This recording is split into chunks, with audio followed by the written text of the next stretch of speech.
I can hit my freaking gimmick off camera. I look far wide to find an understanding of me.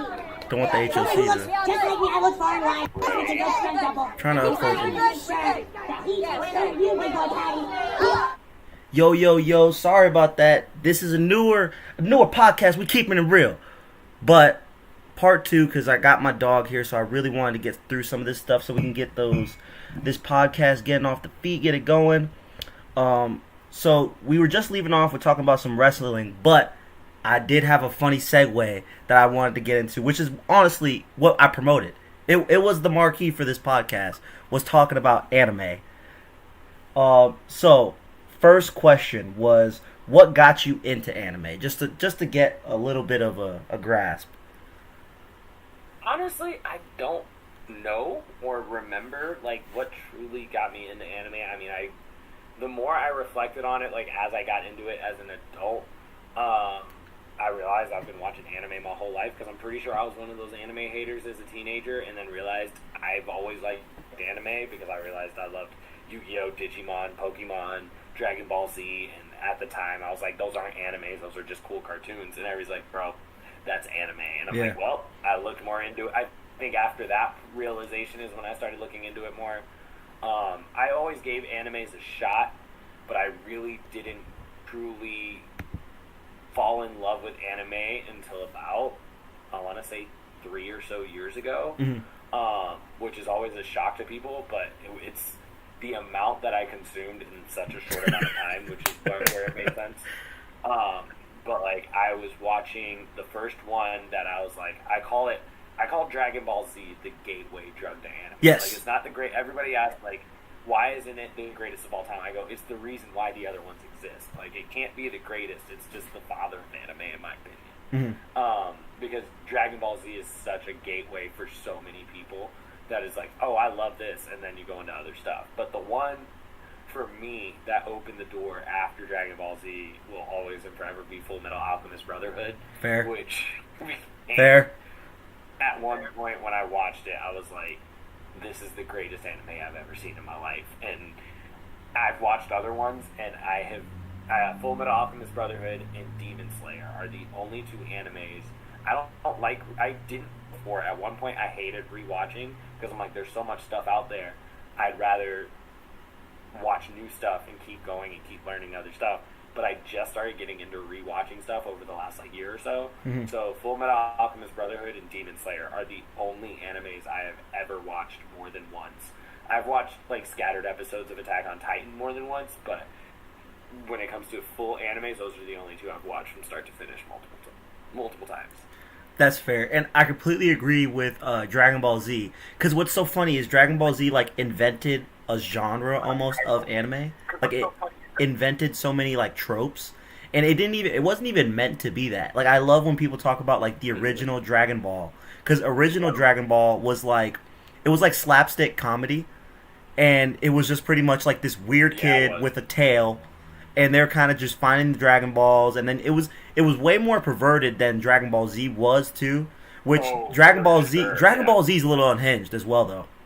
But I remember all animes are unhinged in some way, shape, or form. Yeah, because the culture is just so different. So for a lot of like Western people, when they watch it for the first time, they're like, okay, Bulma's showing Goku her panties. And then you got us that watch it, we're just like, yeah, that's just anime for you. Well, so when you go really down the anime wormhole, like my girlfriend will definitely tell you, it's one of those things where it's like, you tell people wrestling isn't weird, and they walk in right on the wrestling moment where it's just super freaking weird. Like, you have Santino with the snake charmer or something. So, like, yeah, like, for me, it's like, I love Sword Art Online. That was one that I really got into. I love, like, those animes where they get, like, trapped in a video game or something like that. But when you start really going down the line, they get weird. Like, isekai anime, they get really weird. And I've watched too many isekai. I've watched a lot, but, like, I've watched too many of them. I've only watched one so far. Well, I had the Funimation thing. So I would just, like, put an anime on, and if I was just doing work on the computer or something like that, I would just let it completely run through. And, yeah, I would definitely say that. But Dragon Ball Z, one of my favorite points, too, is that, like, if you go from the end of Dragon Ball, where Goku's just this really strong martial artist, and then literally one book later they reveal that he's basically an alien, or not basically, Yep. but they just say he's an alien, and then they go multiversal. Yep. It's like, what is going on? Oh, it flips completely, but it's a wild ride. Yeah, It's a long ride, but it's a wild one. yeah. Do you have a favorite saga in Dragon Ball Z? I would say the Cell Saga, mostly just because that's right around when I fully paid attention to the full Yes. thing. I know a lot of people say that's like one of the most boring ones, and I do agree in the sense that it's a lot of just cell waiting and then fighting and then waiting and then fighting. But I think the problem for me is that I watched DBZ Abridged on YouTube way too much. Yeah, I love Saga, DBZ Abridged. and that version is the greatest thing ever. The Cell Saga is just so good in Abridged that I forget which lines are on the actual show and which lines are from the abridged version, because the abridged one's just so much fun. Yeah, 100%. But like, also the Cell Saga is so to start, it's hard for me because like the Frieza Saga is definitely like that sweet spot for me. But my favorite characters come from the Cell Saga. Like, I love Trunks. Right. I love Gohan Teen, like that version of Teen Gohan, my favorite character in all of Dragon Ball Z. I'm definitely not. I wasn't as much of a fan before that or after. And it was just that sweet spot right there is why the Cell Saga is definitely my favorite. And I think what the Cell Saga does compared to the others is it highlights all the Z fighters really well. Mm-hmm. So it like Tien even gets his shine in the show. So it's one of those that I fell in love with Tien because of the way he shined up on the show too. But I've always been a big fan of Piccolo. So for me, yes, he was great in the beginning of the Cell Saga. Yeah, it does kind of get upsetting with the way the power scaling works, because like in early Dragon Ball, like Tien was the man. Like Tien was the guy. Then you got Piccolo Tien and Goku were rivals. Like, yeah. He was one of those. Yeah, 100%. And then Krillin he got his lady and he settled down. Like, he was like, I'm okay. I don't even want to fight anymore. Great. Which I think... Hey, at least he was honest about it. I mean, Yamcha just admitted that he sucked. Like, that was the great part with him. I feel like it's almost like an anime, right? Like, Dragon Ball Z is like the body guy of wrestling, where it's like, it just looks so good, it's amazing. But then if we talk about the work rate, that's why it's like when you said Full Metal Alchemist, I'm like, oh, brother knows ball. Like, Full Metal Alchemist, we're talking about the plot. You know what I mean? Oh, it's so good. I've watched, I want to say 2 or 3 times I've seen Full Metal Alchemist Brotherhood now. Yeah, I just started my rewatch of Attack on Titan, and I'm on the last season again. Oh. Yeah, so my girlfriend has never seen Attack on Titan. Yeah, I haven't sat down with my wife to get her to watch it yet, but it's one of those that I'm like, I'm not ready for that final season. No, 100%, because what was the best part about the rewatch for me with the lady was that the whole time, like, and obviously if you haven't watched Attack on Titan and you're watching this podcast, like, when it's uploaded on YouTube and everything, these are spoilers for the next few minutes, which I know you finished Attack on Titan, right? Oh, yeah. So it's like when you see Eren from season 1, the whole time now, the wheels are just spinning. Like when he kills the people that are kidnapping Mikasa, when he's doing all these things, you're like, it's not a young kid. This is a grown-ass man. Yeah. That's what and it was also such a great payoff, because when they go back to I'm forgetting the name, but where the original Titans, like where Reiner and all of them are from, I forget what that when they go there, and she didn't know that was Eren with the long hair at first, and then and then you just see him turn heel.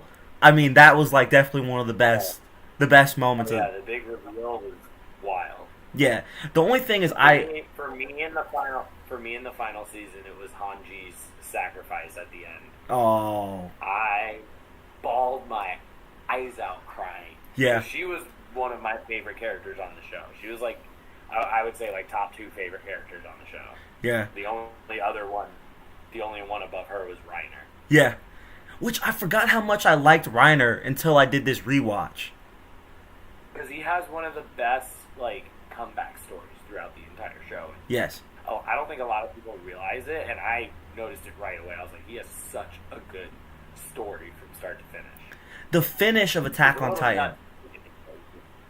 I haven't seen the finish in the actual anime. I've only read it in the manga, and that's You've never seen it? so yeah. I was reading Attack on Titan like pretty much like most of the anime. I'm big on reading manga because once I read Berserk, Berserk's my all time favorite. So I just got big on reading the manga, and so I was reading Attack on Titan up till its release, or yeah, Okay. and then when it finished, I was like, I hate this ending. I don't know if it's the exact same because the ending that I'm familiar with is Like, yeah, like pretty much Aaron gets defeated or whatever, and then the end credit is kind of like this girl walking towards a tree, and they just show that the cycle begins again. yeah, that's the ending. When I saw that ending, But it butchered me. it's everything he predicted. Like that's like because that's what I loved about the ending is at the end of the day, Aaron was right the entire time. Yeah, yeah, He called him the entire time. I'm like, dang. I was like, this is just it's a very deep ending for sure. yeah. It gutted me. It gutted me, and then because Mikasa ends up getting with somebody else too, right? She ends up getting with I'm forgetting his name. I don't think they show any of that. They don't, Oh. I don't think they show any. I don't remember that part, do they? I can't remember that part. Oh man, because I was just thinking about. I'm like, man, I need Aaron and Mikasa to get their happy ending, and the fact that they don't just butchers me. That's the worst part about it for me. Yeah, Um, yeah. I- That was Aaron's responsibility. yeah, I feel like Attack on Titan to me is like the Game of Thrones of anime It's a good comeback. Yeah, because it's so good. I would agree. Yeah, it's so Yeah. good, and the ending, like for me, like the ending is just kind of what took it away from me. Do you know if you have a Mount Rushmore of anime though? I mean, I have him tattooed on my arm. Oh yeah, you're. I do. What's your Mount Rushmore? So it's Attack on Titan, Dragon Ball Z, Demon Slayer, Full Metal Alchemist Brotherhood, and My Hero Academia. Okay, I need to finish My Hero And then Academia. I added solo leveling because I thought the tattoo was cool. I haven't gotten That too one's into. not on the Mount Rushmore, but it's just a fun one. I love how the webtoons and like the online like manhwa or whatever you want to call it is actually getting adapted. I thought that was really cool because I saw that kind of happen in real time. Yeah. Did you ever get into like Tower of God? Never got into that one. I've heard about it, and a lot of people have told me about it. I'm still trying to catch up because I was so behind at one point. So I'm still catching up on my current animes that I'm watching. So I'm watching Den right now. Oh, okay, that's sick. Were you ever into like the Studio Ghibli films? So I have a hot take on that one. I think love they're it. Boring. That's fair. That's fair. Okay, so I which think one it's gave you so that opinion? boring, dude. I've tried. I've tried. I think I tried Howl's Moving Castle, and then I tried the Heron and the Boy and the Heron, and I fell asleep on both of them. Like, I just couldn't get into them, and they look incredible. Like that's the thing is like every single one I'm curious about. I want to give My Neighbor Totoro a try because everybody raves about that one. And then what was the other one? That Spirited Away. I think a Yeah. lot of people rate as like the best one. It's usually between those three in particular, but I want to give them another shot. But like the only anime movie as like a standalone, like not part of a show or anything like that, that I truly enjoyed was Akira. Oh, Akira is incredible. It's a movie like it came out in '89, and I'm like it still holds up today. Like it's Yeah. that they just need to HD remaster it, and it still can hold up as people would think of it as a brand new movie because it's so good. It's incredible. Yeah, Akira to me was like culture shock because like when I saw like that was the first like Japanese animated movie I'd seen because it's very different from watching that and watching anime Yeah. because the production Like, is just I so feel much like better. I feel like it's a generational thing, and I've heard someone say that before. Is like what like the newer gen anime watchers know Akira as that anime movie, and then the others, I think they said it was Astro Boy or whatever movie it was from. There was one more movie before Akira, and I can't remember if it was like Astro Boy or Speed Racer, or those were the shows that the even older anime watchers got into. But I've heard great things about both of those that I still have never seen. It's funny because I think you and Max Danziger will relate to each other on the Studio Ghibli stuff, which I think he likes Studio Ghibli. But I went over to his house one time and we were just watching like random anime. Like I think we were watching the one where it's like the spiral, Uzumaki, I think it is. Okay. Yeah, which is just like this freaky horror one. And then I was like, "Yo, have you ever seen Howl's Moving Castle?" Because it has Christian Bale as the voice actor. Right, and that's the thing. They have a crazy, well-known actors as the voices, and I just couldn't get into it. Dude, when I watched it, I can't lie, I was under the influence the first time I watched Howl's Moving Castle. So, like, I watched it, and I was like, this is like Pixar, but way cooler. Like, I was like, it's like the same thing. Like, you got, like, the damsel in distress. She meets, like, this super cool magician guy. They go onto this huge quest to save her. It's, like, the same formula as, like the classic Disney princess-type movies, but in, like, Japanese animation. I watch it with Max completely stone cold sober, and the whole time I'm like, yo, this is not the movie to put on with the boys. I'm like, this is... yeah. And then I remember at the end, I'm like, yo, bro, what'd you think? And his response was, fucking weird. And I was just like, yeah, man. Next time we'll watch, like, so good. Yeah, I was like, next time we'll watch something else. Like, that's my fault. That's funny. Yeah, and you under... show him Akira if he hasn't seen that. Oh, yeah. Dude, if we got to do a whole group thing where we watch it or something like that. That'd be freaking awesome. Oh, I'm down. Yeah. Akira is just that's what I've been wanting to watch again too. Yeah, and I haven't rewatched that in way too long, so it would definitely hit the same. Me neither. Yeah. Oh yeah. I think another underrated anime film was one of the, not the newest Demon Slayer movie, but the one before. I think it was like Mugen Train. I don't know how to pronounce it. Mugen Train was incredible. That one was amazing. That actually made me cry. That movie. Oh. Well, I cried. I've seen Mugen Train 4 times, and I cried 3 out of 4 times. Rengoku is amazing. Like the fact that I just got introduced to that character in the film and got so attached. And that was my mentality finally watching. I think so. I had 2 different mentalities. The first 3 times versus the 4th. The first 3 times was just like, this movie's awesome. Can't wait to watch it. This is dope. But my favorite arc is the Entertainment District, which takes place immediately after Mugen Train. So the 4th time I watch it, I'm like, I just want to get to Entertainment District because that's my favorite arc. And so I was just like, all right, Rengoku's dead. We saw him for 12 minutes. Doesn't really mean much. And I was like, wow, I didn't cry this time. And yeah, and then I was just way too hyped for the Entertainment District because everybody who's seen Demon Slayer knows why the Entertainment District is the best arc of the entire series. Yeah. Demon Slayer, like, when I first watched it, so I have a little bit of my original anime I saw was Dragon Ball Z, because I remember in class, my buddy used to draw like, Goku and Vegeta and all those guys. And when I saw the first time, I saw the spiky hair and, like, the huge muscles, I was like, bro, who are these dudes? Like, these dudes look awesome. And I started watching Dragon Ball Z. And then I got into, like, Naruto. And then when you see, like, the complete difference, and then you're like, okay, but Naruto is incredible.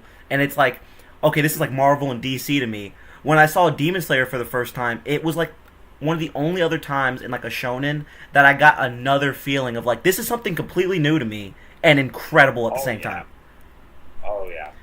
I definitely see why it's such a draw. Yeah. Also, another thing. So this is another segue. I talked to pretty much everyone about this. I even did it with.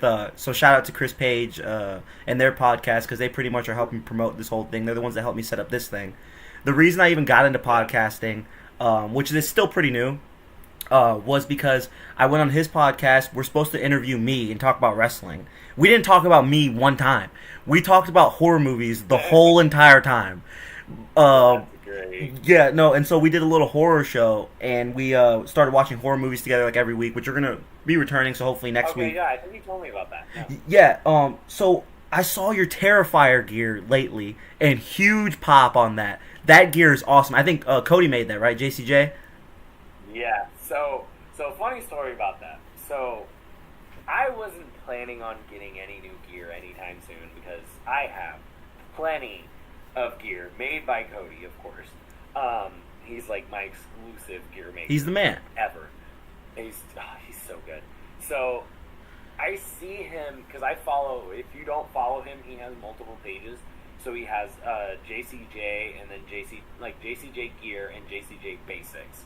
So like the gear page is where he shows off everything he's made for everybody for anything, and then the Basics one is different, just random sets he puts on sale. I think if I'm right, if I can remember it right. So on the JCJ Basics, he had the Art the Clown biker shorts, and he posted them up, and I saw that, and I was like, man, those are pretty cool. And my thought process was, I don't need new gear, but I have a Halloween costume, and I haven't done anything for Halloween this year, and I'm very disappointed in myself because Halloween's my favorite holiday. So why am I not doing anything? And I was running a show that weekend.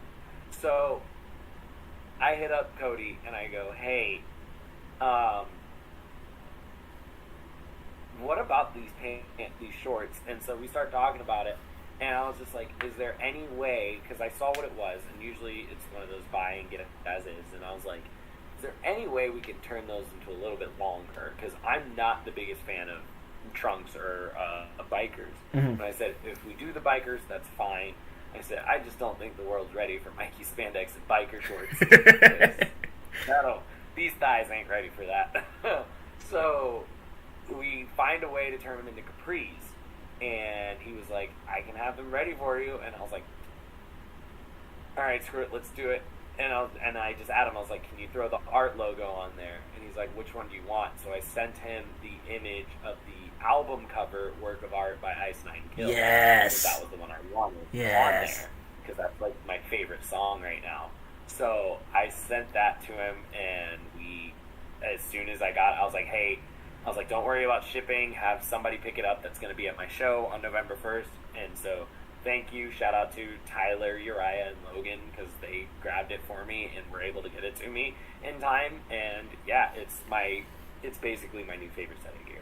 Yeah, Terrifier is awesome. I never saw a horror movie like that before. I watched like the first Saw, and the only reason I watched that is because my coach Keikoa, he figured I didn't watch Saw, and we were going to MCW like a week later, and he basically was like, "This is the biggest plot twist of all time. You have to watch Saw." He's like, one of the greatest plot twists ever. Like, it's such a good plot twist because my roommate made me sit down and watch it, and then I was like, there's 7 more of these. He's like, yeah. I go, oh, we're watching. We ended up, I think we watched like the first 3 in one sitting. That's awesome. Yeah, besides like, oh, I love the Saw series. 100%. The biggest pop. That was one of the first times I've ever seen Keikoa get mad, because he's been like telling me the whole time, like, bro, this is gonna be the biggest plot twist. Like, you can't wait. Like, this is gonna be awesome. We get in the road trip. He puts the movie on the tripod gimmick thing in the front of the car, and somebody that hops in the car ride with us in the back, like in the beginning, goes, "Oh, this is the first Saw, isn't that at the end where?" And he starts cussing them out. Yeah, man. And I remember kind of like in my heart just kind of laughing, because like I'm still gonna watch the movie the same, but what a way! Because like, yo, I've never seen him mad, but he was hot about that. I'd be so mad. Oh, I don't blame Piccola at all. I need to find out who was it. I'm gonna ask him. Yeah, man. No, yeah, it's a great rib when you hear about it.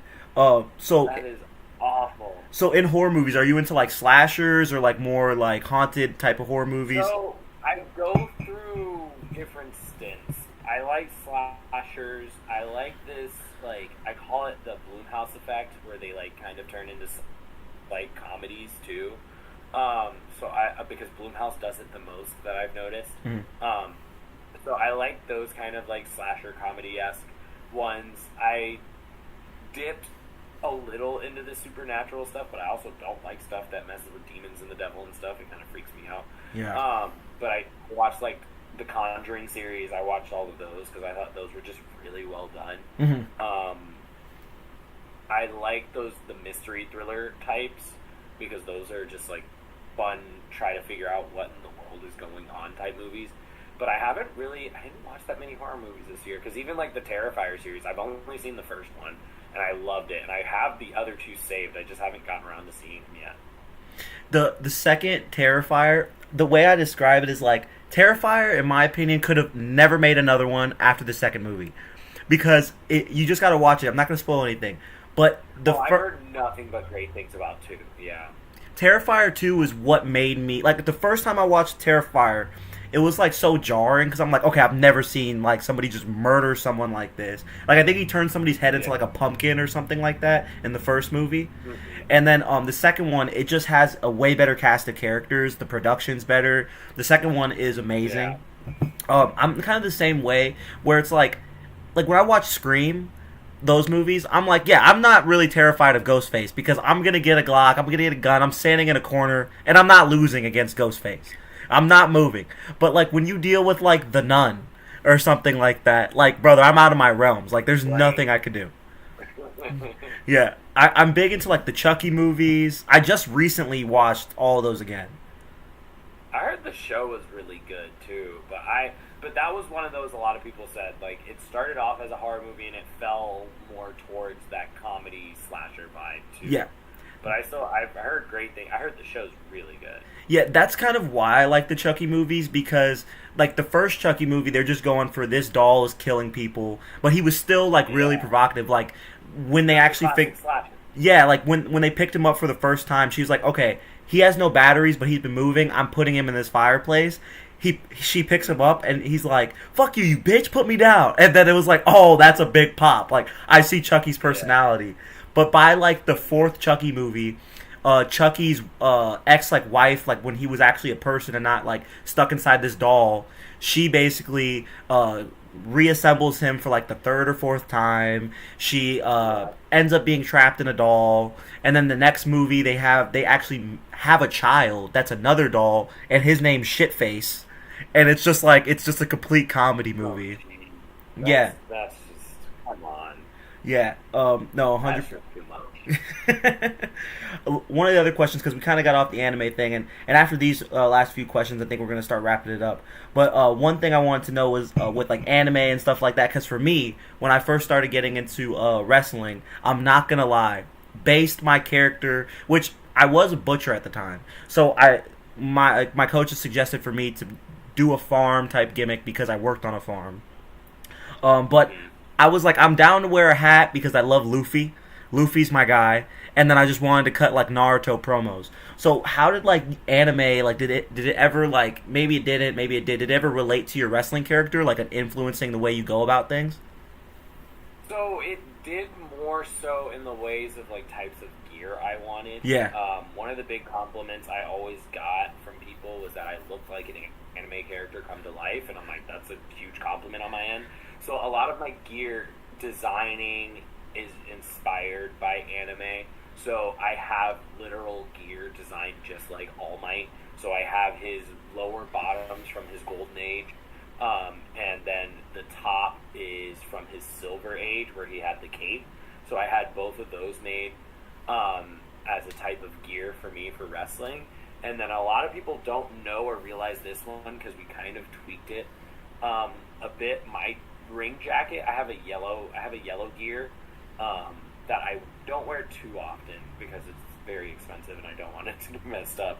But I have a yellow set of gear that's actually based off a set of Pumas that I own, like the Puma shoes, and they're the Thundercat edition. That's sick. And I actually sent a picture of them to Cody, and I was like, can you turn this into a set of gear? And that's the magic he did with it. But from there, the jacket we had designed for that specific set was actually based off Edward Elric's jacket from Full Metal Alchemist Brotherhood. That's sick. But we took Edward's jacket and we cut more slits on the jacket to make it look more like tassels. And then as this was Cody's idea on his end, as he was finishing up the jacket, he realized it looked a lot cooler sleeveless versus with the sleeves. So I was actually supposed to have the full sleeved jacket. And we were like, let's do something different because everybody that does a jacket has a full jacket. So why not do a full cape-looking jacket that looks awesome and is so heavy? It came out really cool, and we both fell in love with it. It's one of my favorite gear sets, but It's also one of my most expensive gear sets, so I don't like wearing it often because I don't want to mess it up. That's sick. That's sick. I love that you have an anime based jacket. That's something I kind of have to do now. I don't know which way I would go. I want to do a Goku colored gear one day, or something like that with the blue and the orange. I have been dying. So I've had 2 sets of gear in my head that I've been dying to do. One, I just talked about it today. I've been wanting to do Majub because the mohawk and everything, I can do the look completely. So that was one I really wanted to do. Like that was the one gear set. If I ever get it made, I'd be willing to do very loose pants versus the tights. Mm-hmm.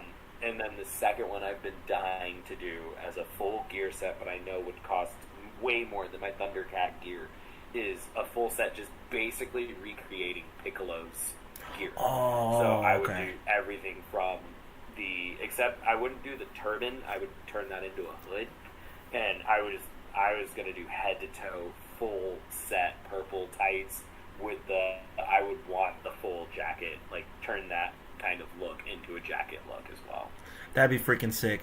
The only ideas I have for it right now for the Goku set is just doing the poncho with the logo on the back, and then maybe doing a little logo in the corner or something like that. I gotta eventually do the chaps. I gotta do the full Terry Funk eventually. Oh. Yeah, so that's the one idea. And then one thing I'm surprised we haven't talked about yet that I wanted to get into was how has it been with the firefighter crew with the Savannah Bananas. That's awesome. That's so freaking cool. Like just getting to expand into so many different things. Like how has that been treating you? That has been a wild ride to say the least, because it was one of those that it started off like I thought it was going to be one of those slow burns that okay, we'll ease ourselves into it. No, it was dive right in head first, week to week, traveling all over the place, and it was such a fun season, and it was shorter. It was a short season compared to next season, which is going to be a lot longer.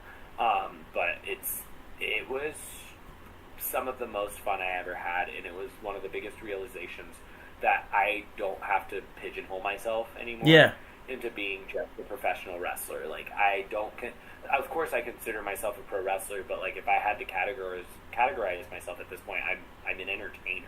Yes, and like that's part of both jobs is entertainment, and it's just I've learned so much that I can use there to bring into wrestling too, which makes, I'm learning so much, and like I said before with wrestling, I'm just having fun. Like that's the best part of it. I think what's really cool about the Savannah Bananas and like the firefighter crew and all that is, so I didn't necessarily hear about it until I saw like all my friends getting into it, but then I swear I didn't know how massive this thing is. Like my nephew wants to grow up and be in the Savannah Bananas. And I'm like, yeah, and like, I literally it was like me and my girlfriend, we were out at dinner with her sister and my nephew on that side, and he and them talking about they're on a wait list to go to the Savannah Bananas game for like so long, and I was like, wow, like this is a big deal. Like this is not just like it's not like just a gig or a show. Like this is really huge. Right. It's one of the biggest, craziest, like, growing things I've ever seen. I've been following it since around 2021, and from what it was then to now is insane. Yeah, no, 100%. I mean, you guys are selling towns, brother. Oh, yeah. But yeah. Full towns, full stadiums, it's insane. But yeah, man, I just want to say thank you so much. I think we covered a lot of stuff, and if you're ever free again, once we get, maybe next time we'll have to do 2 parts. And it won't have to be all split up, and we'll get that stuff perfected. Is there anything you? It was fun. I always love doing these. Oh yeah, no, thank you so much for you're putting me over, brother. I got Mikey Spandex on the show. Of course. Yeah. Is there anything you want to shout out or like talk about that you're doing soon that we can get clipped up and post on Instagram for you? I know we have the establishment next week. That show's coming up. If you guys want to come out, that's November 15th. And then November 22nd is CCP podcast first show. I have inserted myself into the main event of that one. If anybody thinks I actually did do that, which is hilarious to me. And yeah, we have a show November 20th too. We have House of Champions has their show leading up to their big show outside of the school in December. So there's a lot of wrestling going on over the next month. I'm excited for it. Awesome, yeah. And then that House of Champions show, if you guys are there, I'm going to end Reese Maddox's career. So just come and see that, you know. But yeah, no, it's going to be awesome. Thank you so much again. This was absolutely a blast, and I hope to have you on again soon. All right, thank you guys. We'll see you next time. See you.